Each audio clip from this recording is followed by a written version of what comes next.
ಈ AIDS distribution ನೋಡಿದಾಗ ನಿಮ್ಗೆ ಈಗ ಏನ್ ಅನ್ಸುತ್ತೆ ನಿಮಗೆ? ಈಗ ಇವತ್ತು ನೀವು ಎದ್ದು ನಿಂತಿದ್ದೀರಿ, ಸೆಟೆದು ನಿಂತಿದ್ದೀರಿ, ನಾವು ಕಹಳೆ ಊದ್ತಾ ಇದ್ದೀವಿ ಮುನಿರತ್ನ ಅಗೇನ್ಸ್ಟ್.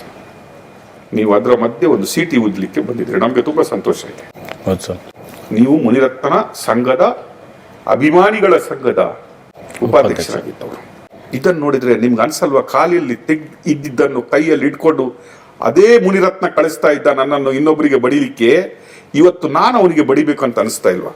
ಅನಿಸ್ತಿದೆ ಸರ್. ಊಹಿಸಲಾಗುತ್ತಾ ನಿಮ್ಗೆ ಏನಾದ್ರೂ ಏಡ್ಸ್ ಬಂದ್ರೆ? ಇಲ್ಲ ಸರ್. ಆ ಜೀವನವನ್ನು ನೀವು ಊಹಿಸ್ಕೊಳ್ಬೋದಾ? ಇಲ್ಲ ಸರ್. ಈಗ ಪವರ್ ಟಿವಿಗೆ ಬಂದಿದ್ರಿ, I am ready to fight ಅಂತ ಹೇಳ್ತೀರಿ. ಹೌದು ಸರ್.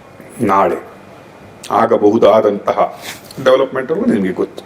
ಮುನಿರತ್ನ ಅವ್ರು ಯಾವ ಲೆವೆಲ್ಗೆ ಇಳಿಬೋದು? ನನಗೇನಾದರೂ ಅವರೇ ಸರ್ ಕಾರಣ.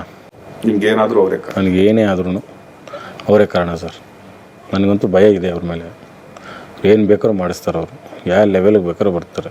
ಯಾಕಂದ್ರೆ ನಾನು ಅಲ್ಲಿ ಹತ್ರದಿಂದ ನೋಡಿರೋದ್ರಿಂದ ಹೇಳ್ತಾ ಇದ್ದೀನಿ. ನಾನು ಅವ್ರು ಏನು ಬೇಕಾದ್ರೂ ಮಾಡ್ತಾರೆ. ಅಶೋಕ್ ಸರ್, ನೀವೊಬ್ಬರೇ ಅಲ್ಲ ಇವತ್ತು. ಹೌದು ಸರ್. ನೀವು ಭಯ ಪಡಬೇಕಾದಂತಹ ಸ್ಥಿತಿ ಇವತ್ತು ಇಲ್ಲ. ಹೌದು ಸರ್. ಇವತ್ತಿನವರೆಗಿನ ಮುನಿರತ್ನನೇ ಬೇರೆ. ಯಾವ್ದು ಎಲ್ಲಿರಬೇಕು ಅಲ್ಲಿದ್ರೇನೆ ಚಂದ. ಹೌದು ಸರ್. ನಾವು ಇವತ್ತಿಲ್ಲಿ ಕೂತ್ಕೊಂಡಿರೋದು ಆ ಮುನಿನೂ ಮತ್ತೆ ರತ್ನನು ಎಲ್ಲಿ ಕೂರಿಸ್ಬೇಕು ಅಲ್ಲೇ ಕೂರಿಸಿದ್ರೆ ಚಂದ ಅನ್ನುವ ಒಂದು ಎಪಿಸೋಡ್ಗೆ ಬಂದಿದ್ದೀವಿ.